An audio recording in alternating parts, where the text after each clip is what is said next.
देखो, environmental studies का chapter number 1, unit 1 का नाम है बेसिक ऑफ इन्वायरमेंटल स्टडीज। ठीक है। इसमें जो मेनली हम लोग को टॉपिक पढ़ना है, पहला definition, nature, scope and importance. ठीक है। उसके अलावा इन्वायरमेंट के कौन कौन से कंपोनेंट्स हैं, और इन्वायरमेंटल एजुकेशन क्या होता है, और एजुकेशन का क्या क्या इम्पोर्टेंस। देखो, सबसे पहले अगर बात करें इन्वायरमेंट का, तो इन्वायरमेंट का मतलब क्या होता है, हम लोग का जो भी सराउंडिंग है, ठीक है, फ्लोरा एंड फ्यूना कह लो, या प्लांटरी, या ऑल द फैक्टर्स। ठीक है। हम लोग का जो भी सराउंडिंग है, दैट इज कॉल्ड इन्वायरमेंट। ठीक है। अब इन्वायरमेंट के बारे में जब हम लोग स्टडी करते हैं, देखो हम लोग का जो भी सराउंडिंग है, ये सब कुछ क्या है, पेड़ पौधा जो भी है, सब कुछ इन्वायरमेंट रहेगा। और इन्वायरमेंटल स्टडीज का मतलब क्या होता है, ये स्टडी करना कि इन्वायरमेंट में, ठीक है, इन्वायरमेंटल स्टडीज में आता है, environmental study is the sorry environmental science is the study of environmental and how living and non-living things interact with it। environmental study में हम लोग ये पढ़ते हैं कि environment में दो थिंग्स रहता है, एक होता है लिविंग और एक को क्या कहते हैं, नॉन लिविंग। तो लिविंग और नॉन लिविंग एलिमेंट जो है, एक दूसरे के साथ कैसे इंटरेक्ट करते हैं, वो चीज हम लोग कहाँ पढ़ते हैं, इन्वायरमेंट में। ठीक है। सो अल्टीमेटली इन्वायरमेंटल स्टडी का मतलब क्या होता है, स्टडी ऑफ, यहाँ पे किस चीज का स्टडी करेंगे, ऑफ द इन्वायरमेंट, इन्वायरमेंट का स्टडी करेंगे, साथ ही साथ living and non living things जो है एक दूसरे के साथ कैसे इंटरेक्ट करते हैं। लिविंग का मतलब क्या होता है, इसको हम लोग बायोटिक भी कहते हैं, बायोटिक का मतलब लिविंग थिंग्स, और नॉन लिविंग थिंग्स को हम लोग क्या कहते हैं, अबायोटिक। मतलब एक रिलेशन पढ़ेंगे लिविंग थिंग्स और नॉन लिविंग थिंग्स के बारे में, और साथ ही साथ किसके बारे में, environment. It looks at how human affect the environment and how we can solve environmental problem। Environmental science पढ़ने का जो पर्पस है वो ये होता है कि ह्यूमन इन्वायरमेंट को कैसे इफेक्ट करता है, और साथ ही साथ इन्वायरमेंटल प्रॉब्लम को हम लोग कैसे सॉल्व कर सकते हैं। तो यहाँ से दो चीज मिला, पहला, इन्वायरमेंट का मतलब क्या होता है, our surrounding is called environment. ठीक है। And environmental study refers to the study of two things, environment and at the same time study of how living and non living things interact with it. मतलब living और non living एक दूसरे के साथ कैसे interact करता है, उसके बारे में। देखो, नेक्स्ट अगर बात करें नेचर का, इन्वायरमेंटल साइंस का, तो इन्वायरमेंटल साइंस का नेचर, नेचर का मतलब क्या होता है, फीचर्स क्या क्या होता है। पहला, interdisciplinary, environmental science combines the knowledge from. देखो, इन्वायरमेंटल साइंस में जो स्टडी हम लोग करते हैं, उसमें अलग अलग फील्ड्स का स्टडी होता है, जैसे कि बायोलॉजी का भी होता है, केमिस्ट्री का, फिजिक्स का, सोशल साइंस का, to understand the environmental issues. ठीक है। एक मतलब अलग अलग डिसिप्लिन इसके अंदर में क्या है, इंक्लूडेड है, या फिर कह सकते हैं कि इन्वायरमेंट जो है ना, एक वाइड टर्म है। ठीक है। अच्छा, इसमें हम लोग biology, chemistry, physics and social science, सबके सबका एक इंटर रिलेशन है या कॉम्पैक्ट है। फिर आता है होलिस्टिक। देखो, इन्वायरमेंट जो है ना, ये होलिस्टिक होता है। होलिस्टिक का मतलब क्या होता है, इंक्लूड्स एवरीथिंग। ठीक है। इसके अंदर में क्या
तो नेक्स्ट चले आते हैं इन्वायरमेंटल मैनेजमेंट। इन्वायरमेंटल साइंस का स्कोप, इन्वायरमेंटल साइंस के अंदर में और हम लोग क्या पढ़ते हैं, how we can manage the environment, developing the ways to manage and reduce the environmental problems like the pollution and deforestation. Pollution का मतलब क्या होता है, डिल्यूशन ऑफ इन्वायरमेंटल रिसोर्सेज, जैसे कि अगर वाटर खराब हो रहा है that is called environmental pollution, अगर एयर का क्वालिटी खराब हो रहा है that is also called environmental pollution. And deforestation का मतलब क्या होता है, जो पेड़ का कटाई हम लोग करते हैं ना दैट इज कॉल्ड डिफॉरेस्टेशन। एक होता है फॉरेस्टेशन और उसका प्रीफिक्स लगा दो डी, डिफॉरेस्टेशन का मतलब क्या होता है, पेड़ का कटाई, है ना, कम पेड़ लगाना या मतलब ज्यादा पेड़ का कटाई कर देना। इन्वायरमेंट इम्पैक्ट असेसमेंट, मतलब इन्वायरमेंटल स्टडी में हम लोग ये भी पढ़ते हैं कि इन्वायरमेंटल इम्पैक्ट कितना पड़ेगा, जैसे कि studying the potential effect of new project like building dam और factory on the environment to minimise harm. मतलब इन्वायरमेंटल साइंस हम लोग को ये बताता है कि अगर कोई इन्वायरमेंटल प्रोजेक्ट सॉरी अगर कोई नया प्रोजेक्ट करते हैं, जैसे कि बिल्डिंग बनाते हैं, डैम बनाते हैं या फिर क्या बनाते हैं, फैक्ट्री, तो इसका इन्वायरमेंट के ऊपर क्या इम्पैक्ट पड़ेगा and how we can minimise this harm. ठीक है, इसको हम लोग डेवलपमेंट प्रोजेक्ट भी कहते हैं। ये जो भी प्रोजेक्ट है ना यहाँ पे, डेवलपमेंट प्रोजेक्ट का मतलब ही क्या होता है, बिल्डिंग बनाना या फिर क्या बनाना, डैम या फिर फैक्ट्री। तो अगर डेवलपमेंटल प्रोजेक्ट चलता है तो इससे इन्वायरमेंट के ऊपर कितना इम्पैक्ट पड़ेगा, that is also studied in environmental science. Pollution control, environmental science में हम लोग ये भी स्टडी करते हैं how we can reduce the pollution in the air water as and at the same time at the soil, है ना। Sustainable development जिसके बारे में हम बताएं, सस्टेनेबल डेवलपमेंट का मतलब होता है meeting the present need without sacrificing the future need, मतलब अभी का जरूरत भी पूरा करेंगे और ऐसे पूरा करेंगे कि फ्यूचर का जो नीड है वो भी सैक्रिफाई ना हो।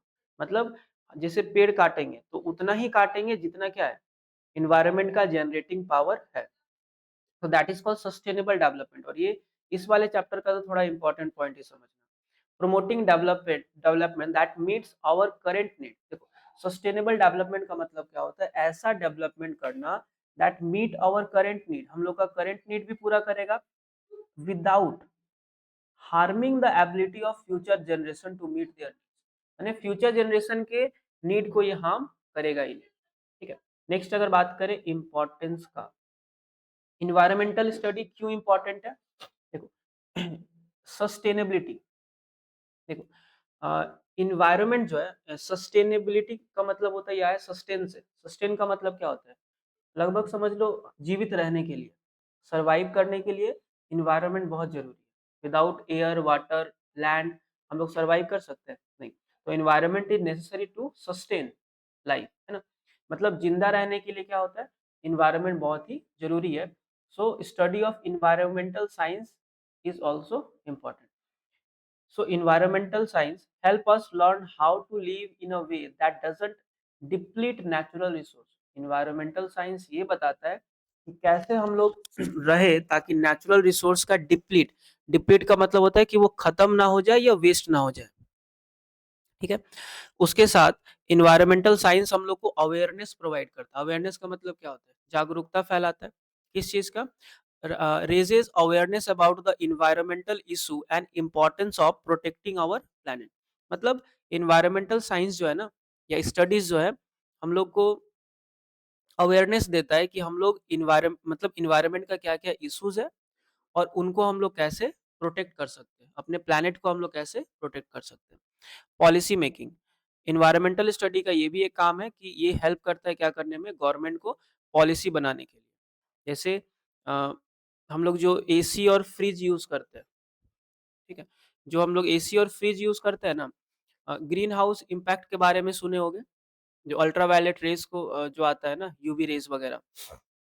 ठीक, तो एक वर्ल्ड लेवल पे एग्रीमेंट हुआ था किस चीज का, कि सारा कंट्री जो है ना सीएफसी प्रोड्यूसिंग एलिमेंट, माने सीओ सीएफसी का मतलब क्या होता है, क्लोरोफ्लोरोकार्बन, और ये सीएफसी जो है ये कहाँ से आता है, दो ही मेन है, एक है एसी और एक क्या है फ्रिज।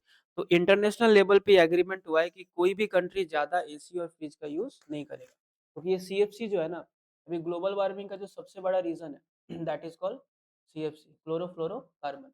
ग्लोबल वार्मिंग का मतलब क्या होता है?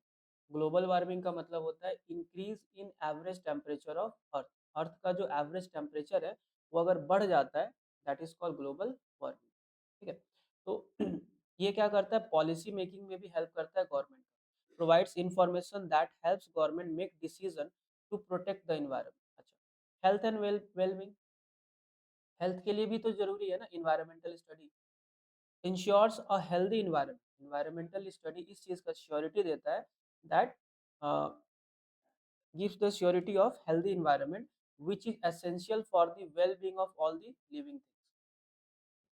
उसके बाद बायोडाइवर्सिटी कंजर्वेशन। देखो बायोडाइवर्सिटी का मतलब क्या होता है, बायो का मतलब क्या होता है, जिसमें लाइफ है। ठीक है, तो बायोडाइवर्सिटी का मतलब क्या होता है, अर्थ के ऊपर जितना भी स्पीसीज है, मतलब फ्लोरा एंड फ्योना जिसको कहते हैं। फ्लोरा का मतलब क्या होता है, पेड़ पौधा, और फ्योना का मतलब होता है एनिमल्स।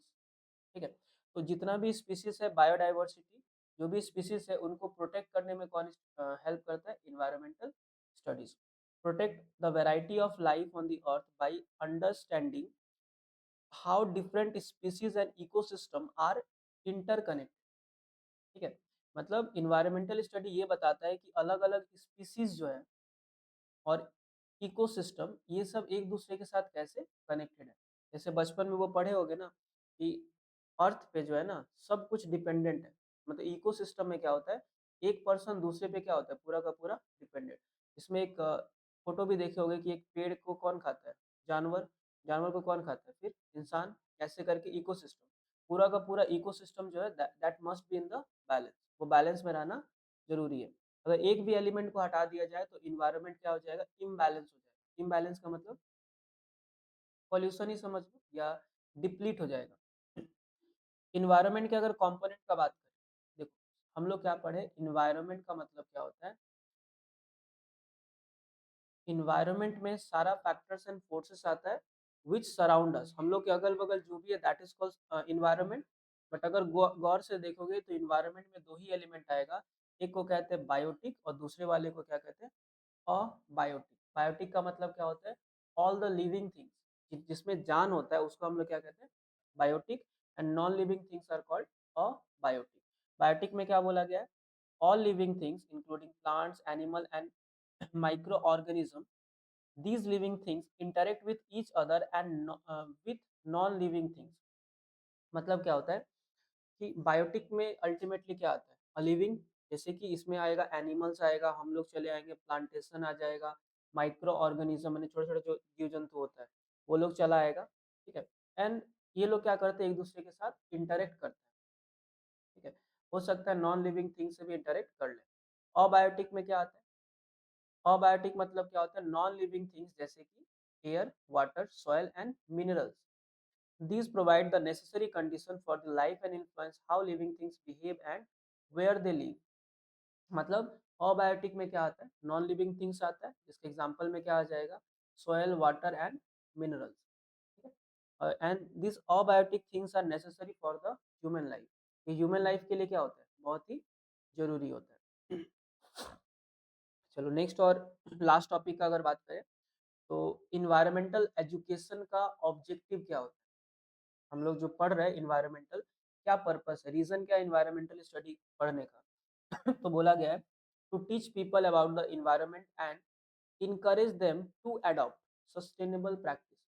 मतलब पीपल को क्या करना, सिखाना, क्या सिखाना, इन्वायरमेंट के बारे में बताना है ना, to teach about the environment, और साथ ही साथ इनकरेज करना उनको किस चीज के लिए, सस्टेनेबल प्रैक्टिस। सस्टेनेबल प्रैक्टिस का मतलब क्या होता है, meeting the present need without hampering the future needs. मतलब तुम्हारा आज का काम भी हो जाएगा बट इस तरीके से करो कि कल का काम भी हो जाए। ठीक है, it aims to create the informed citizens, इसका मेन पर्पस क्या होता है, इन्फॉर्म्ड सिटीजन्स बनाना, मैंने सबको इन्वायरमेंट के बारे में इंफॉर्मेशन देना, who can make decision and take action to protect the environment, ताकि वो लोग क्या करें, डिसीजन ले और इन्वायरमेंट को एट द सेम टाइम क्या करें, प्रोटेक्ट करें। ठीक है। चलो मेथड्स का अगर बात करें तो इन्वायरमेंट को प्रोटेक्ट करने की या सॉरी इन्वायरमेंट के बारे में एजुकेशन प्रोवाइड करने के लिए क्या-क्या मेथड्स हैं। पहला हो गया फॉर्मल, दूसरे वाले को कहते हैं नॉन फॉर्मल और तीसरे वाले को कहते हैं इनफॉर्मल। एक-एक को समझते हैं। फॉर्मल मेथड क्या है? Structured program in the school. जैसे अभी हम लोग जो स्टडी कर रहे हैं, कॉलेज में पढ़ रहे हो ना, तो कॉलेज में, स्कूल में जो हम लोग स्टडी करते हैं that is called formal education. Formal का मतलब क्या होता है कि स्कूल्स टाइप में ही, मतलब इंस्टीट्यूट में अगर पढ़ रहे हो that is called formal education. हम लोग तो कॉमर्स है ना, तो कॉमर्स में तो नहीं देना चाहिए था बट फिर भी है। रीजन क्या है? ताकि अवेयरनेस पहुंचाया जा सके इन्वायरमेंट के बारे में, मतलब how we can protect our environment, मतलब मेन पर्पज से अवेयरनेस फैलाना। तो फॉर्मल एजुकेशन में क्या आता है, याद रखना, एमसीक्यूज में आ सकता है कि फॉर्मल एजुकेशन का मतलब क्या। स्ट्रक्चर्ड प्रोग्राम कहाँ पे? स्कूल में अगर पढ़ रहे हो तो फॉर्मल है, कॉलेज में एंड यूनिवर्सिटीज में अगर पढ़ रहे हो दैट कवर इन्वायरमेंटल टॉपिक। मतलब स्कूल में इन्वायरमेंट के बारे में पढ़ रहे हो या फिर कहाँ पे, कॉलेज या फिर यूनिवर्सिटीज में, as a part of education. ठीक है, तो इसको हम लोग किस में रखते हैं? फॉर्मल में। नेक्स्ट है non formal education. Non formal education का मतलब क्या होता है? एक्टिविटीज जैसे कि workshop, seminar, community program and that provides environmental education outside the formal education system. मतलब क्या होता है? वर्कशॉप, सेमिनार रख लेना। सेमिनार का मतलब क्या होता है? वही एक जन बोलेगा बाकी सुनेगा टाइप में, है ना। या वर्कशॉप रखना। वर्कशॉप का मतलब क्या होता है? तो सेमिनार टाइप में ही हुआ। या फिर कम्युनिटी प्रोग्राम, जैसे हिंदू लोग का अलग प्रोग्राम हो गया, वहाँ पे वो लोग अवेयर किया about the environmental issues and their solution. ठीक है, तो नॉन फॉर्मल में क्या आता है? Workshop, seminar and community program. और इनफॉर्मल, इनफॉर्मल का मतलब देखो, थोड़ा सा ध्यान रखना, ये फॉर्मल वाला ज्यादा दूर नहीं फैलता है, नॉन फॉर्मल वाला थोड़ा और ज्यादा फैलेगा, बट इनफॉर्मल वाला जो है ना, ये पूरा वर्ल्ड लेवल पे फैलता है, क्योंकि इनफॉर्मल है। इसमें क्या है? मीडिया कैंपेन, मतलब एडवर्टाइजमेंट समझ लो, किसमें आएगा? इनफॉर्मल में। पब्लिक अवेयरनेस प्रोग्राम, जैसे वो रोड पे चल रहे प्रोटेक्ट इन्वायरमेंट, ये थोड़ा ज्यादा दूर तक फैलता है। And community activity that arise awareness about the environmental issue. ठीक है, एंड प्रोमोट सस्टेनेबल प्रैक्टिसेस। तो अल्टीमेटली याद रखना, इन्वायरमेंटल एजुकेशन का जो है ना, तीन मेथड है। तीन में से फॉर्मल तो पूरा का पूरा अलग है, नॉन फॉर्मल और इनफॉर्मल थोड़ा सा रिलेटेड ही है। नॉन फॉर्मल में क्या आता है? वर्कशॉप, सेमिनार और किस क्या, कम्युनिटी का प्रोग्राम। माने जो नॉन फॉर्मल है ना, उसका एरिया थोड़ा कम होता है, बट इनफॉर्मल का एरिया क्या होता है? बहुत ही ज्यादा वाइड। इनफॉर्मल में मीडिया कैंपेन आ जाएगा, पब्लिक अवेयरनेस प्रोग्राम आ जाएगा।